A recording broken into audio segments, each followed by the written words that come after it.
Hello friends, episode start ചെയ്യുന്ന ടൈമിലെ ഈവിനെയും ഗോങ്യോങ്ങിനെയും കൂടിയിട്ട് park കോപ്റ്ററിൽ വന്ന് ഇറങ്ങുമ്പോൾ അവിടെ ഒരുപാട് മീഡിയാസ് ഉണ്ടായിരിക്കും കേട്ടോ. ചീഫും ഗോയിനെയൊക്കെ വന്നിട്ട് ഇവരെ ഹഗ് ചെയ്യുന്നുണ്ട്. അങ്ങനെ ഹാപ്പി ആയിട്ട് നിൽക്കുന്ന ടൈമിൽ ഈ മീഡിയാസ് കുറേ ക്വസ്റ്റ്യൻസ് ഒക്കെ ചോദിക്കുന്നുണ്ട്. എങ്ങനെയാണ് നിങ്ങൾ രണ്ടുപേരും അവിടെ സ്റ്റക്കായി പോയെന്ന് പറയുമ്പോൾ ഈവ് ആണെങ്കിൽ ഹാച്ചസ് ക്ലോസ് ആയി എന്നൊക്കെ പറഞ്ഞിട്ടൊരു വിവരണം കൊടുക്കുന്നുണ്ട്. അപ്പോൾ പാർക്കിനോടാണെങ്കിലും ഇത്രയും റിസ്ക് എടുത്തിട്ടാണല്ലോ നിങ്ങൾ അങ്ങോട്ട് പോയത്, ഇതൊരു ടൂറിസ്റ്റിനെ രക്ഷിക്കാൻ വേണ്ടിയിട്ടായിരുന്നില്ലേ എന്നൊക്കെ ചോദിക്കുന്ന ടൈമിൽ ഈവനാണെങ്കിൽ കൂളായിട്ട് അല്ല, ഞാൻ അങ്ങോട്ട് പോയത് എനിക്ക് ഇഷ്ടപ്പെട്ട എൻ്റെ പെൺകുട്ടിയെ രക്ഷിക്കാൻ വേണ്ടിയിട്ടാണെന്ന് പറയുന്നതും ഇത് കേൾക്കുന്ന ഈവിൻ്റെയും ഗോങ്യോങ്ങിൻ്റെയും ചീഫിൻ്റെ ഒക്കെ കിളി പോകുന്നുണ്ട് കേട്ടോ. കിളി പോയി എന്നൊന്നും പറയാൻ പറ്റത്തില്ല, കാരണം ഈവും ഗോങ്യോങ്ങും ഇപ്പോൾ അങ്ങനത്തെ ഒരു അവസ്ഥയിലാണല്ലോ. അപ്പോൾ പാർക്കിനോട് നിങ്ങളും ഈവും തമ്മിൽ റിലേഷൻഷിപ്പ് ആണോ എന്ന് ചോദിക്കുന്ന മീഡിയക്കാരോട് ഞാൻ ഏറ്റവും കൂടുതൽ ആരെങ്കിലും സ്നേഹിക്കുന്നുണ്ടെങ്കിൽ അത് ഇവിടെ ആയിരിക്കും എന്ന് പറയുന്നതും ഇവൾ ശരിക്കും പെട്ടുപോകുന്നുണ്ട്. വേറെ ഫേമസ് ആയിട്ടുള്ള കപ്പിൾ ഇവിടെ ഉണ്ടല്ലോ എന്ന് പറഞ്ഞ് ഇവർ ഗോയിനയുടെ അടുത്തേക്ക് പോകുന്നതും നിങ്ങൾക്കിപ്പോൾ ഒരുപാട് സന്തോഷമായിട്ടുണ്ടായിരിക്കുമല്ലോ, നിങ്ങളുടെ മാരേജ് എന്നാന്നൊക്കെ ചോദിക്കുന്ന ടൈമിൽ പാർക്കിൻ്റെ അത്ര കോൺഫിഡൻസ് ഗോയിനയ്ക്ക് ഉണ്ടായിരിക്കില്ല. കാരണം ഇവളെ വിളിച്ചിട്ട് പറഞ്ഞിരുന്നു ബ്രേക്കപ്പ് ചെയ്യാൻ പോവുകയാണെന്ന്. എന്നാലും ഇവൾ ജസ്റ്റ് ഒന്ന് സംശയിക്കുന്നുണ്ടെങ്കിലും പിന്നീട് അവിടെ പറയുന്നുണ്ട് എത്രയും പെട്ടെന്ന് ഉണ്ടാകും, പറ്റുകയാണെങ്കിൽ ഇപ്പം തന്നെ നടത്താൻ എനിക്ക് കുഴപ്പമില്ല എന്ന്. ഗോങ്യോങ്ങിൻ്റെ അമ്മയാണെങ്കിൽ ഇങ്ങനെ പബ്ലിക്കിലേക്ക് വരാതെ മാറി നിന്ന് ഇതൊക്കെ കാണുന്നുണ്ട്. ഈ മീഡിയക്കാരാണെങ്കിലും അല്ല, ലാസ്റ്റ് നിമിഷം വരെ നിങ്ങൾ എങ്ങനെയാണ് പിടിച്ചു നിന്നെന്ന് ചോദിക്കുമ്പോൾ ഇവർ രണ്ടുപേരും സ്റ്റക്കാകുകയാണ്. അവിടെ ഉണ്ടായ കാര്യങ്ങളൊക്കെ പറയാനൊരു മടി ഉണ്ടാകുമല്ലോ. ഈ ടൈമിൽ അവിടെ കാണിക്കുന്നത് ഇവരെങ്ങനെയാണ് ഓക്സിജൻ കഴിഞ്ഞിട്ടും അവിടെ പിടിച്ചു നിന്നതെന്നാണ്. അതായത് ഓൾറെഡി സ്പേസ് സ്റ്റേഷനിലെ പോർട്ടബിൾ ആയിട്ടുള്ള ഈ ഓക്സിജൻ ടാങ്ക് ഉണ്ടായിരിക്കും കേട്ടോ. അപ്പോൾ ഒരു 50 മിനിറ്റ്സ് ഓരോ ടാങ്കിലും നമുക്ക് പിടിച്ചു നിൽക്കാൻ കഴിയും. അങ്ങനെ ഇവരിതൊക്കെ ശേഖരിക്കുന്നതും മാസ്ക് ഒക്കെ വെക്കുന്നതാണ് കാണിക്കുന്നത്. ഇത് തിരയുന്ന ടൈമിൽ ഗോങ്യോങ്ങിന് നേരത്തെ അവിടെ പാറി നടക്കുന്നുണ്ടായിരുന്ന ലോട്ടറി ടിക്കറ്റ് ഇല്ലേ, അത് കിട്ടുന്നുണ്ട്. ഇവനത് കൈക്കലാക്കുന്നുണ്ട് കേട്ടോ. പിന്നീട് ഇവനാണെങ്കിൽ അല്ലെ നമ്മൾ ഭൂമിയിലേക്ക് തിരിച്ചു പോവുകയാണെങ്കിൽ എന്ന് പറയുമ്പോഴേക്കും നമ്മൾ പോകുമെന്ന് ഈവ് പറയുന്നതും അല്ല, പോവുകയാണെങ്കിൽ ഞാൻ ഓരോ 50 മിനിറ്റ്സ് കൂടുമ്പോഴും നിന്നെ കിസ് ചെയ്യും, കൺവീനിയൻറ്റ് സ്റ്റോറിൽ പോയിട്ട് നമുക്ക് ചൂടുള്ള ന്യൂഡിൽസ് കഴിക്കണം എന്നൊക്കെ പറഞ്ഞ് സംസാരിക്കുന്നതും പിന്നീട് ഇവള് അന്ന് ഏൽപ്പിക്കാൻ കൊടുത്തിരുന്നല്ലോ ഈ പബ്ലിക് ഇൻഡീസൻസി എന്ന് പറയുന്ന 2 ഈച്ചകളെ അതിവൻ കൊടുക്കുന്നുണ്ട് കേട്ടോ. ഇത് കാണുമ്പോൾ ഇത്രയും കാലം സൂക്ഷിച്ചു വെച്ചിട്ടുണ്ടല്ലോ, അതുകൊണ്ട് തന്നെ ഇവൾക്ക് അങ്ങ് ടച്ച് ആകുന്നുണ്ട്. ഇവനാണെങ്കിൽ ഒരു കൈ കൊണ്ട് ഇവളെ ചേർത്ത് പിടിക്കുന്നതും ഇവൻ്റെ മറ്റേ കയ്യിൽ ആ എംബ്രിയോയും അതുപോലെ ഈ ലോട്ടറി ടിക്കറ്റും ഉണ്ടായിരിക്കും കേട്ടോ. ഈ സീൻ ഇവരിങ്ങനെ ആലോചിച്ചെടുക്കുന്നതാണ് കാണിക്കുന്നത്. അപ്പോൾ ഇവരിങ്ങനെ വിൽക്കുന്ന ടൈമിൽ പാർക്കാണെങ്കിൽ അത് പ്രോട്ടോകോൾ അനുസരിച്ചാണ് ചെയ്തത്. ആ ഒരു ടൈമിൽ കൂടെയുള്ളത് ആരാണെന്നൊന്നും നോക്കത്തില്ല, വളരെ ക്ലോസ് ആയിട്ട് ഇരിക്കേണ്ടി വരും എന്നൊക്കെ പറഞ്ഞ് നൈസായിട്ട് എസ്കേപ്പ് അടിക്കുന്നുണ്ട് കേട്ടോ. നെക്സ്റ്റ് സീനിൽ ഗോവിനെ ആണെങ്കിൽ ടെൻഷൻ അടിച്ച് സ്മോക്ക് ചെയ്യുന്ന ടൈമിൽ അങ്ങോട്ട് വരുന്ന കങ്സു ആണെങ്കിൽ നീ കൈ നന്നായി തിരുമ്പുന്നുണ്ടല്ലോ, നീ നല്ല ടെൻഷനിലാണല്ലോ എന്ന് ചോദിക്കുകയാണ്. അതായത് ഇവളെ പറ്റിയിട്ടുള്ള മൈന്യൂട്ട് ഡീറ്റെയിൽസ് പോലും കങ്സുവിന് അറിയാം. അപ്പോൾ ഇവളാണെങ്കിൽ തിരിച്ചൊന്നും പറയുന്നില്ല കേട്ടോ. സ്മോക്കിംഗ് വിട്ടു എന്നാണ് ഞാൻ വിചാരിച്ചത്, അല്ല നീ ഇപ്പം എന്താ ചിന്തിക്കുന്നതെന്ന് എനിക്കറിയാം, അത് ശരിയാണെന്ന് ഇവനങ്ങ് പറയുകയാണ്. ഇവള് ചിന്തിക്കുന്നത് ഗോങ്യോങ്ങിനെ പറ്റിയായിരിക്കുമല്ലോ. അങ്ങനെ പിന്നീട് ഈ ഡൊനാലി ആണെങ്കിൽ ഈവനെ വന്നിട്ട് ചെക്കപ്പ് ഒക്കെ ചെയ്യുന്നുണ്ട്. അതിനുശേഷം ഗോങ്യോങ്ങിൻ്റെ റൂമിലേക്ക് വരുന്നതും ഇവൻ നല്ല ഹെവി ആയിട്ടുള്ള ഡ്രസ്സൊക്കെയാണ് ഇട്ടിട്ടുണ്ടായിരിക്കും. അപ്പോൾ ഇതൊക്കെ അഴിക്കണം കിടക്കണം എന്നൊക്കെ പറയുന്ന ടൈമിൽ അവിടെ പാർക്കുണ്ടായിരിക്കും. പാർക്കിനോട് പോയിട്ട് റെസ്റ്റ് എടുക്കാൻ പറയുന്നുണ്ടെങ്കിലും എനിക്ക് കുഴപ്പമില്ല, ഞാൻ ഇയാളെ ഹെൽപ്പ് ചെയ്തോളാം എന്നൊക്കെയാണ് ഇവൻ പറയുന്നത്. പാർക്കാണെങ്കിൽ ഡ്രസ്സ് അഴിച്ചു കൊടുക്കുന്നതും പിന്നീട് സോക്സ് അഴിക്കുന്ന ടൈമിൽ അയ്യോ അത് വേണ്ട എനിക്കൊന്ന് കിടക്കണം എന്നൊക്കെ പറയുമ്പോൾ എന്ത് കിടക്കണം എന്ന്, ഇതൊക്കെ അഴിച്ചിട്ട് കിടന്നാൽ മതിയെന്ന് പാർക്ക് പറയുന്ന ടൈമിൽ ഗോങ്യോങ് ആണെങ്കിൽ ഇപ്പോഴാലോചിച്ച് എനിക്ക് ടോയ്ലറ്റിൽ പോകണം അത്യാവശ്യമാണെന്ന് പറയുന്നത്. പാർക്കാണെങ്കിൽ ഞാൻ കൊണ്ടുപോകാമെന്ന് പറയുന്ന ടൈമിൽ അത് വേണ്ട ഞാൻ ഒറ്റയ്ക്ക് പൊക്കോളാം എന്ന് പറയുന്ന ഗോങ്യോങ്ങിനോട് ഡൊണാലി പറയുന്നുണ്ട് ആ സ്പേസിൽ നിന്ന് അതിസാഹസികമായി രക്ഷപ്പെട്ടു വന്ന നിങ്ങൾ ഈ ടോയ്ലറ്റിൽ തലടിച്ച് ചാവാൻ വേണ്ടിയിട്ടാണോ? എടോ സീറോ ഗ്രാവിറ്റിന്ന് വന്നതാണ്, ഇങ്ങനെ നിൽക്കാനൊന്നും പറ്റത്തില്ല, ഒരാളുടെ സഹായം വേണമെന്നൊക്കെ പറയുന്നതും പാർക്ക് ഇവനെയും കൊണ്ടിട്ട് ടോയ്ലറ്റിലേക്ക് പോകുന്നുണ്ട് കേട്ടോ. അല്ല താനെന്തിനാ എന്നോട് ഇത്ര നൈസായിട്ട് പെരുമാറുന്നതെന്ന് ചോദിക്കുന്ന ഗോങ്യോങ്ങിനോട് അല്ല പെരുമാറാതിരിക്കാൻ വേണ്ടിയിട്ട് എന്തെങ്കിലും കാര്യമുണ്ടോ എന്ന് ഇവൻ ചോദിക്കുന്നതും എന്നോട് ഇത്ര നൈസായിട്ടൊന്നും പെരുമാറേണ്ടെന്ന് പറയുന്ന ടൈമിൽ പാർക്കാണെങ്കിൽ ആ ഡോർ അങ്ങ് അടയ്ക്കുന്നതും ഡോർ അടച്ചു കഴിയുമ്പോൾ പാർക്കിൻ്റെ എക്സ്പ്രഷൻ അങ്ങ് മാറുന്നുണ്ട്. എന്താ എന്ന് ഗോങ്യോങ് പേടി കൊണ്ട് ചോദിക്കുമ്പോൾ ഇവനാണെങ്കിൽ ഈ ഡോറ് തുറന്ന് ഇനി പുറത്ത് പോയി കഴിഞ്ഞാൽ ഈവിൻ്റെ പരിസരത്ത് പോലും താൻ ഉണ്ടാവരുത്, നിന്റെ നിഴല് പോലും അവളുടെ പരിസരത്ത് ഉണ്ടാവാൻ പാടില്ല. മെയിൻ മൊഡ്യൂളിലേക്ക് പോകാൻ പറഞ്ഞ ടൈമിൽ ഒബ്സർവേഷൻ മൊഡ്യൂളിൽ നീ എന്ത് ചെയ്യായിരുന്നു, നിന്റെ ആ ഒരൊറ്റ പ്രവൃത്തി കാരണമാണ് അവളുടെ ലൈഫ് ഇങ്ങനെയായി പോയത്, മരണത്തിൽ നിന്ന് തലനാരിഴയ്ക്കാണ് അവൾ രക്ഷപ്പെട്ടതെന്ന് പറയുന്ന പാർക്കാണെങ്കിൽ നിനക്ക് ഗോയിനുണ്ട് ഓൾറെഡി സെറ്റാണല്ലോ, എനിക്ക് ഈവും അതങ്ങനെ മതിയെന്ന് പറയുമ്പോൾ ഗോങ്യോങ് ആണെങ്കിൽ ദേഷ്യത്തിൽ എനിക്ക് എൻ്റെ പാനിൻ്റെ സിബ് തന്നെ അഴിക്കാൻ അറിയാം, ഗെറ്റ് ഔട്ട് എന്ന് പറഞ്ഞിട്ട് ഇവനെ ഗെറ്റ് ഔട്ട് അടിക്കുന്നുണ്ട്. അങ്ങനെ പിന്നീട് ഈ ഗോങ്യോങ് ആണെങ്കിൽ ഇവൻ്റെ സോക്സിൻ്റെ ഉള്ളിലാണ് ഈ എംബ്രിയോ വെച്ചിട്ടുണ്ടായിരിക്കുക. അതാണ് ഇത്ര വെപ്രാളൊക്കെ കാണിച്ചിരുന്നത്. അത് എടുക്കുന്ന ടൈമിൽ ഇവൻ അവിടെ വീഴുന്നുണ്ട്. ആ കറക്റ്റ് ടൈമിലാണ് ചെയർമാൻ അങ്ങോട്ട് വരുന്നതും അയ്യോ എൻ്റെ മരുമോൻ എവിടെ എന്നൊക്കെ പറഞ്ഞിട്ടാണ് ആൾ വരുന്നത്. അതായത് ഇവരുടെ തന്നെ ഹോസ്പിറ്റലായിരിക്കും ഇത്. അപ്പോൾ ഉള്ളിൽ കയറും ഇവൻ വീണ് കിടക്കുന്നതാണ് കാണുന്നത്. പിന്നീട് എങ്ങനെയൊക്കെ താങ്ങി പിടിച്ച് ബെഡിൽ കിടത്തുന്നതും ഡ്രസ്സ് വരാൻ നോക്കുന്ന ടൈമിൽ ഇവനാണെങ്കിൽ അയ്യോ എനിക്ക് ഛർദ്ദിക്കാൻ വരുന്നുണ്ടെന്നൊക്കെ പറയുകയാണ്. ഓൾറെഡി താൻ എല്ലാം ഛർദ്ദിച്ചതല്ലെങ്കിൽ തൻ്റെ വയർ എംറ്റി ആണെന്നൊക്കെ പാർക്ക് പറയുന്ന ടൈമിൽ എനിക്ക് തല കറങ്ങുന്നതെന്ന് പറഞ്ഞിട്ട് ഗോങ്യോങ് താഴത്ത് മനഃപൂർവ്വം വീഴുന്നതും അപ്പോൾ ഡൊണാലി ആണെങ്കിൽ എടോ തനിക്ക് വല്ലതും പറ്റുമെന്നൊക്കെ പറയുന്നുണ്ട്. ഗോങ്യോങ് ആണെങ്കിൽ സോക്സ് ഊരിയിട്ട് അതിൽ വൊമിറ്റ് ചെയ്യുന്നത് പോലെ ആക്ഷൻ ഇടുന്നുണ്ട് കേട്ടോ. അപ്പം എല്ലാവരും ഈ അറപ്പോടെ കൂടിയിട്ട് ഫേസ് ഒന്ന് തിരിക്കുന്ന ടൈമിൽ ഇവനാണെങ്കിൽ ചെയർമാൻ ഈ സോക്സ് അങ്ങ് കൊടുക്കുകയാണ്.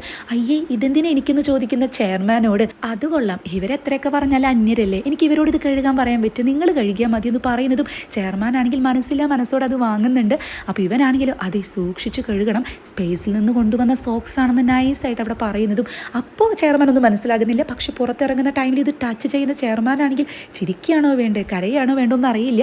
ആളാണെങ്കിൽ സന്തോഷം അടക്കി പിടിച്ചുകൊണ്ട് സംഭവം മക്കൾക്കൊക്കെ കാണിച്ചു കൊടുക്കുന്നുണ്ട്. അപ്പം മെയിൻ ഡോക്ടർ ആണെങ്കിൽ ആളിത് അവിടെ ഉപേക്ഷിച്ചിട്ടുണ്ടായിരിക്കുമെന്ന് വിചാരിച്ചത് സമ്മതിക്കണം എന്നൊക്കെ പറയുന്നതും ചെയർമാനും മായും ഗോയിനൊക്കെ നല്ല ഹാപ്പി ആയിരിക്കും. ഗോങ്യോങ് ആണെങ്കിൽ ഇവന്റെ ഫ്രണ്ടിനോട് സംസാരിക്കുന്ന ടൈമിലാണ് ഗോയിൻ അങ്ങോട്ട് വരുന്നത്. മുറുവിലെ സേഫ് ആയിട്ട് തന്നെ എത്തിയിട്ടുണ്ടെന്ന് പറയുമ്പോൾ ഇവർക്കൊക്കെ അങ്ങ് സന്തോഷമാകുന്നുണ്ട് കേട്ടോ. ഗോങ്യോങ് ആണെങ്കിൽ ഡോക്ടർ മായ്ക്ക് കുഴപ്പമൊന്നുമില്ലെന്ന് ഫ്രണ്ടിനോട് ചോദിക്കുന്നതും ഫ്രണ്ട് വിളിച്ചു വരാന്നൊക്കെ പറഞ്ഞ് അവിടെ നിന്ന് പോകുന്ന ടൈമിൽ ഗോയിനെ ആണെങ്കിൽ ഇവനെ അങ്ങ് കിസ് ചെയ്യുന്നുണ്ട് കേട്ടോ. നീ സ്മോക്ക് ചെയ്യുന്നുണ്ടെന്ന് ചോദിക്കുമ്പോൾ ഇവളാണെങ്കിൽ വീണ്ടും കിസ് ചെയ്യാണ്. ഇങ്ങനെ കയ്യിൽ ഹേർട്ടായിട്ടിരിക്കുന്ന ടൈമിൽ സ്മോക്ക് ചെയ്യാൻ പാടില്ല എന്ന് അറിയില്ലെന്ന് ചോദിക്കുന്ന ഇവനോട് അല്ല കമാൻഡർ സ്മോക്ക് ചെയ്യാറുണ്ടോ എന്നാണ് കേട്ടോ ഇവിടെ തിരിച്ച് ചോദിക്കുന്നത്. അപ്പോൾ ഇവനാണെങ്കിൽ അവിടെ സ്മോക്ക് ചെയ്യാൻ പാടില്ല എന്ന് പറയുന്നതും നിങ്ങൾ റെസ്ക്യൂ ചെയ്യുന്ന ടൈമിൽ നിങ്ങൾ രണ്ടുപേരും എങ്ങനെയായിരുന്നുവെന്ന് ഞാൻ കണ്ടു, നിങ്ങൾ തമ്മിൽ കിസ് ചെയ്തു എന്ന് ചോദിക്കുന്നതും ഇവനാണെങ്കിൽ ഒന്ന് സൈലൻ്റ് ആകുന്നുണ്ട്. അതിനുശേഷം ഇവളോട് സീരിയസ് ആയിട്ട് സംസാരിക്കുന്നുണ്ട്. നിന്നെ പോലുള്ള ഒരാൾ എനിക്ക് വേണ്ടി ഇങ്ങനെ ടൈം സ്പെൻഡ് ചെയ്യുന്നത് അത് വെറുതെയാണ്, ഞാനൊരു യൂസ്ലെസ് ആണ്, എനിക്ക് ഇനിയും ഡോക്ടറായിട്ട് തുടരണം, അങ്ങനെ ഒരുപാട് ലക്ഷ്യങ്ങളാണുള്ളത്, ഈ ഒരു മാരേജ് അത് ഞാൻ ഒരിക്കലും ചിന്തിച്ചിട്ടില്ല എന്ന് പറയുന്നതും ഇവൾക്കങ്ങ് വിഷമാകുന്നുണ്ട് കേട്ടോ. അതായത് ഫസ്റ്റ് നീയാണ് എന്നോട് ഇഷ്ടമാണെന്നൊക്കെ പറഞ്ഞത്, അപ്പോൾ എനിക്ക് അങ്ങനെ ഒരു ഇഷ്ടമൊന്നും ഉണ്ടായിരുന്നില്ല, ഒരു റിവെഞ്ച് അതുപോലെയൊക്കെയാണ് കരുതിയിരുന്നത്. പക്ഷെ ഞാൻ വിചാരിച്ചു പോകെ പോകെ എല്ലാം ശരിയായിരിക്കും, എനിക്ക് നിന്നോട് ഇഷ്ടമൊക്കെ തോന്നുമെന്ന്. പക്ഷേ അങ്ങനെയൊന്നും സംഭവിച്ചില്ല എന്ന് മാത്രമല്ല അതിൻ്റെ ഇടയിലാണ് നീ കല്യാണം കഴിക്കാൻ പറ്റുമെന്ന് ചോദിച്ചത്.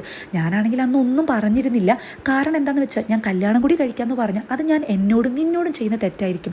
കാരണം അങ്ങനെയുള്ളൊരു ഇഷ്ടം എനിക്കിതുവരെ തോന്നിയിട്ടില്ല എന്നൊക്കെ പറയുന്നതും ഞാൻ ഇപ്പോഴെങ്കിലും ഇത് പറഞ്ഞിട്ടില്ലെങ്കിൽ ഭാവിയിൽ ഇതോർത്ത് ഒരുപാട് വിഷമിക്കേണ്ടി വരും. അതുകൊണ്ട് ഇപ്പോൾ ഇതെല്ലാം തുറന്നു പറയുന്നതല്ലേ നല്ലത്, രണ്ടാളുടെ ലൈഫ് സ്പോയിൽ ആവേണ്ട ആവശ്യമില്ലെന്ന് പറയുമ്പോൾ ഇവളാണെങ്കിൽ സാഡായിട്ട് അവിടെ പറയുന്നുണ്ട് നിനക്ക് വേറൊരു പെൺകുട്ടിയോട് ഇഷ്ടം തോന്നി, ഫീലിങ്സ് തോന്നി എന്ന് പറഞ്ഞിട്ടാണ് ഇപ്പോൾ ബ്രേക്കപ്പ് ആകുന്നതെങ്കിൽ എനിക്ക് അതും പറഞ്ഞ് നിന്നെ ഒരുപാട് ചീത്ത പറയായിരുന്നു, നിന്നോട് റിവെഞ്ച് എടുക്കായിരുന്നു. ഇതിപ്പോൾ നീ സത്യസന്ധമായിട്ട് ഇങ്ങനെയൊക്കെ പറഞ്ഞു കഴിഞ്ഞാൽ ഞാൻ എങ്ങനെയാണ് സഹിക്കുക എന്ന് പറഞ്ഞിട്ട് ഇവൾ അവിടെ നിന്ന് ദേഷ്യത്തിൽ ഇറങ്ങുന്നതും കരഞ്ഞു പോകുകയാണ്. അപ്പോൾ ഇത് കങ്സു കാണുന്നുണ്ട്. ഗോയിനെയെ ഫോളോ ചെയ്യുന്ന കങ്സു പിന്നെ കാണുന്നത് ഇവൾ സ്റ്റയറിലിരുന്ന് ഇങ്ങനെ കരയുന്നതാണ്. നെക്സ്റ്റ് സീനിൽ ചീഫ് ആണെങ്കിൽ ഇവനോട് ഇങ്ങനെ സംസാരിക്കുന്ന ടൈമിലാണ് അങ്ങോട്ട് പാർക്ക് എത്തുന്നതും എന്തിനാ ഇങ്ങോട്ട് വന്നത്, റെസ്റ്റ് എടുക്കായിരുന്നില്ലേ എന്ന് ചോദിക്കുമ്പോൾ ചീഫ് ആണെങ്കിലോ ഞാൻ പറഞ്ഞിട്ട് കേൾക്കുന്നില്ല, പിന്നെയല്ലേ ഇപ്പം നീ പറഞ്ഞ ഒരു കാര്യമില്ല എന്ന് ചീഫ് പറയുന്നതും പിന്നീട് ചീഫ് ആണെങ്കിൽ IOയിൽ നിന്ന് ഉടനെ തന്നെ ഒരു ഇൻവെസ്റ്റിഗേഷൻ ടീമിനെ സ്പേസിലേക്ക് അയക്കുന്നുണ്ട്. ഈ ആക്സിഡന്റ് എങ്ങനെ സംഭവിച്ചെന്നൊക്കെ അറിയണമല്ലോ. അല്ല ഈ മെയിൻ മൊഡ്യൂളിലേക്ക് പോകാൻ പറഞ്ഞ ടൈമിൽ ഇയാൾ ഈ ഒബ്സർവേഷൻ മൊഡ്യൂൾ എന്ത് ചെയ്യായിരുന്നു എന്ന് ചോദിക്കുന്ന ചീഫിനോട് കാര്യങ്ങളുണ്ട് ഇവൾക്ക് പറയാൻ കഴിയുന്നു, അതുകൊണ്ട് തന്നെ അത് പിന്നെ അവൻ്റെ ക്യാമറയോ അങ്ങനെ എന്തോ എടുക്കാൻ വന്നതാണെന്ന് പറയുന്നതും ഇതുപോലെ റിസ്കി ആയിട്ടുള്ള സമയത്ത് ക്യാമറ എടുക്കാൻ അയാൾക്ക് എന്താ ഭ്രാന്തുണ്ടോ എന്ന് ചോദിക്കുന്നതും അല്ല ജസ്റ്റ് പേഴ്സണൽ സാധനങ്ങൾ എടുക്കാൻ വന്നതാണ്, ആ ടൈമിൽ ഈ പ്രശ്നമൊക്കെ ഉണ്ടായപ്പോൾ ആൾ കുറച്ച് പേടിച്ചിട്ടുണ്ടായിരിക്കും, അങ്ങനെ ട്രാപ്പായി പോയതായിരിക്കും എന്നൊക്കെ ഇവ പറയുന്ന ടൈമിൽ ചീഫ് ആണെങ്കിൽ നിങ്ങൾ രണ്ടുപേരും തനിച്ചുള്ള സമയത്ത് എന്തൊക്കെയാണ് നടന്നത് എനിക്ക് ഡീറ്റെയിൽ ആയിട്ടുള്ള കാര്യങ്ങൾ അറിയണം എന്നൊക്കെ പറയുമ്പോൾ പാർക്കാണെങ്കിൽ ഇവളെന്താ സംസാരിക്കുന്നതെന്ന് നന്നായി ചെവി ഓർക്കാൻ ശ്രമിക്കുന്നുണ്ട്. അപ്പോൾ ഇവളാണെങ്കിലോ അത് പിന്നെ ഞങ്ങൾ ഓക്സിജൻ ടാങ്കുകൾ നോക്കി, പക്ഷെ അതൊക്കെ 15 മിനിറ്റ് വരെ ഓക്സിജൻ കിട്ടുന്ന ടാങ്കുകളായിരുന്നു എന്ന് പറയുന്നതും ചീഫാണെങ്കിൽ അതെങ്ങനെ ശരിയാകും, 1 മണിക്കൂർ വരെ ഡ്യൂറേഷനുള്ള ടാങ്കുകളാണല്ലോ അവിടെ ഉണ്ടായിരുന്നെന്ന് പറഞ്ഞ് കൺഫ്യൂഷൻ അടിക്കുന്നുണ്ട് കേട്ടോ. അപ്പോൾ ഇതേ ടൈമിൽ പാർക്കാണെങ്കിൽ വേറെ ഒന്നും സംഭവിച്ചില്ലേ എന്നൊക്കെ ചോദിക്കുമ്പോൾ പിന്നേന്നൊക്കെ പറഞ്ഞ് ഇവളൊന്ന് വിൽക്കുന്നുണ്ട്. അതിനുശേഷം ഇനി ഇൻവെസ്റ്റിഗേഷൻ കമ്മിറ്റിയോട് ഞാൻ ഡീറ്റെയിൽ ആയിട്ട് പറഞ്ഞോളാം എന്നാണ് അവിടെ പറയുന്നത്. അങ്ങനെ നെക്സ്റ്റ് ഡേ മോർണിംഗിൽ ഡൊണാലി ആണെങ്കിൽ മിനാലിയുടെ അടുത്തേക്ക് പോയിട്ട് എല്ലാം ടെസ്റ്റ് ചെയ്യുന്നുണ്ട് കേട്ടോ. അതുപോലെ സെങ്ജുൻ്റെ അടുത്തേക്ക് പോകുന്നതും ഇവനാണെങ്കിൽ ആ വാട്ടർ ബോട്ടിൽ ഞാൻ തന്നെ എടുക്കാന്നൊക്കെ പറയുന്നുണ്ട്, അവിടെ വീണ് പോകുന്നുണ്ട്. കങ്സു ആണെങ്കിലോ ഇത് നന്നായി തന്നെ ചെയ്യുന്ന ടൈമിൽ താൻ എത്രയും പെട്ടെന്ന് റിക്കവറി ആവുമെന്ന് എനിക്ക് അറിയായിരുന്നു എന്ന് ഇവൾ പറയുന്നതും ഇവനാണെങ്കിലോ എന്നാലും എന്ത് ധൈര്യം ഉണ്ടായിട്ട് നീ അവളെ കരയിപ്പിച്ചെന്നൊക്കെ പറഞ്ഞിട്ട് അതായത് ഗോങ്യോങ്ങിനെ പറ്റി ചിന്തിച്ച് നടക്കുന്നതും നേരെ വന്നിട്ട് ഡൊണാലിയുടെ ബാക്കിൽ വന്ന് ഇടിച്ചു വീഴുന്നുണ്ട്. അയ്യത്തടാന്നായി പോകുന്നുണ്ട് രണ്ടുപേരും. പിന്നീട് ഗോങ്യോങ്ങിന് ഫുഡ് കൊണ്ടുവരുന്ന ടൈമിൽ നെക്സ്റ്റ് ഈവൻ്റെ റൂമിലേക്കാണോ എന്ന് ചോദിക്കുന്ന ഇവനാണെങ്കിൽ നൈസായിട്ടൊരു നോട്ട് പാഡ് അതിൻ്റെ കൂടെ വെക്കുന്നുണ്ട് കേട്ടോ. അതിൽ എഴുതിയിട്ടുണ്ടായിരിക്കുക ഡിസ്ചാർജ് ചെയ്ത് കഴിഞ്ഞിട്ടുണ്ടെങ്കിൽ എന്താ പ്ലാൻ എന്നായിരിക്കും കേട്ടോ. അപ്പോൾ ഇവിടെ ഇത് വായിക്കുന്നതും ചിരിക്കുന്നതും കാണിക്കുന്നുണ്ട്. ഇവനാണെങ്കിൽ വേറെ പണിയൊന്നും ഇല്ലാത്തത് കൊണ്ട് ഇങ്ങനെ വെറുതെ ഇരുന്ന് വരയ്ക്കുന്ന ടൈമിലാണ് അങ്ങോട്ട് ഗോവിനെ ദേഷ്യത്തിൽ വരുന്നതും. ഇന്നലെ ഭയങ്കര കരഞ്ഞ് വിഷമിച്ചു പോയ അതേ ഗോവിനെ ആയിരിക്കില്ല കേട്ടോ ഇന്ന് വരുന്നത്. അല്ല നീ എന്താ പറഞ്ഞത്, എന്നോട് സ്നേഹം തോന്നിയിട്ടില്ല എന്നല്ലേ, വെറുതെ ആയിരുന്നു അല്ലേ, ഞാനിതൊന്നും വിശ്വസിക്കത്തില്ല, എനിക്കറിയാം നിനക്ക് എൻ്റെ അച്ഛനോട് നല്ല റിവെഞ്ച് ചെയ്യണമെന്നുണ്ട്, അതിന് എന്നെ കൂട്ടുപിടിക്കുകയായിരുന്നു, ഓ അതായിരിക്കില്ല, സ്പേസിൽ വെച്ചിട്ട് കങ്സുവിന് പ്രൊജക്റ്റ് കൊടുത്തില്ലേ അതിൻ്റെ ദേഷ്യമായിരിക്കും, നിനക്ക് എൻ്റെ ഫാമിലിയോടല്ലേ ദേഷ്യം, എന്തിനാ എന്നോട് ദേഷ്യം തോന്നുന്നത്, എന്തിനാ എന്നിൽ നിന്ന് അകലുന്നത്, എന്തായാലും ഇന്നലെ പറഞ്ഞ കാര്യമൊന്നും ഞാൻ വിശ്വസിച്ചിട്ടില്ല, വിശ്വസിക്കാനും പോകുന്നില്ല, പിന്നെ എൻ്റെ ഫാമിലി ഇഷ്ടമല്ല എന്ന് പറഞ്ഞു കഴിഞ്ഞാൽ വേണ്ട, ഇനി മുതൽ ഞാൻ ഞാൻ ആ ഫാമിലിയിലത്തെ ആളല്ല എന്നൊക്കെ പറഞ്ഞ് തിരിച്ചു പോകുന്ന ഇവളാണെങ്കിൽ ഈവിൻ്റെ റൂമിലേക്ക് കയറാൻ പോകുന്നതും ഇത് കാണുന്ന ഗോങ്യോങ് ഒന്ന് ടെൻഷൻ അടിക്കുന്നുണ്ട്. പക്ഷേ റൂമിലേക്ക് ഇവൾ കയറുന്നില്ല കേട്ടോ. പിന്നീട് ഗോങ്യോങ്ങിൻ്റെ ഫ്രണ്ട് മിനാലിയുടെ അടുത്തേക്ക് വരുന്നതും ഓക്സിജൻ തെറാപ്പിക്ക് പോകണം, ഹോസ്പിറ്റൽ എങ്ങനെയുണ്ടെന്നൊക്കെ ചോദിക്കുന്ന ഇവനാണെങ്കിൽ ഒരു സോക്സ് എടുത്ത് മിനാലിക്ക് കൊടുക്കുകയാണ്.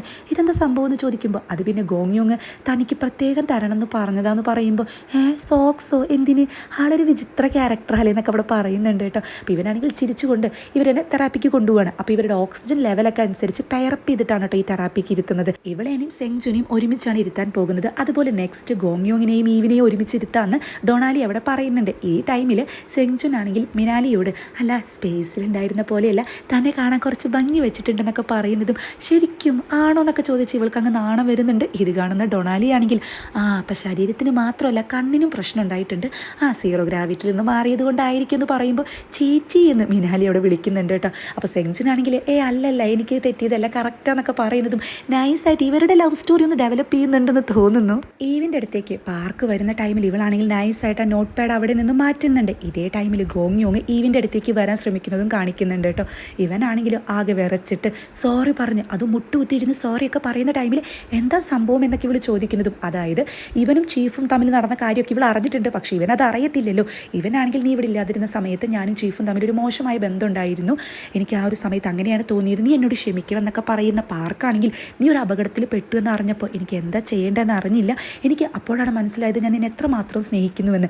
മരിക്കുകയാണെങ്കിൽ ഒരുമിച്ച് അല്ലെങ്കിൽ ജീവിക്കുകയാണെങ്കിൽ ഒരുമിച്ചെന്ന് വിചാരിച്ചിട്ടാണ് ഞാൻ ഇങ്ങനെ ഇറങ്ങി പുറപ്പെട്ടത്, നീലത് എനിക്ക് ജീവിക്കാൻ കഴിയില്ലെന്നൊക്കെ പറഞ്ഞ് പാർക്ക് ഒരു വലിയ പ്രസംഗം അവിടെ നടത്തുന്നുണ്ട്. അപ്പോൾ ഇവളാണെങ്കിൽ മതി എണീക്കെന്നൊക്കെ പറയുമ്പോൾ തനിക്കറിയാലോ ഞാൻ ഭയങ്കര സിമ്പിൾ ആയിട്ടുള്ള ഒരാളാണ്, കോംപ്ലിക്കേറ്റഡ് ആയിട്ടുള്ള കാര്യങ്ങളൊന്നും എനിക്ക് പറ്റത്തില്ല, അതുകൊണ്ട് നീ എന്നോട് ക്ഷമിക്കണം, എനിക്കിതിങ്ങനെ മനസ്സിൽ വെച്ച് നടക്കാൻ കഴിയത്തില്ല എന്നൊക്കെ പറയുന്ന പാർക്കിനെയാണ് അവിടെ കാണിക്കുന്നത് കേട്ടോ. ഇവളാണെങ്കിൽ തിരിച്ചൊന്നും പറയുന്നില്ല.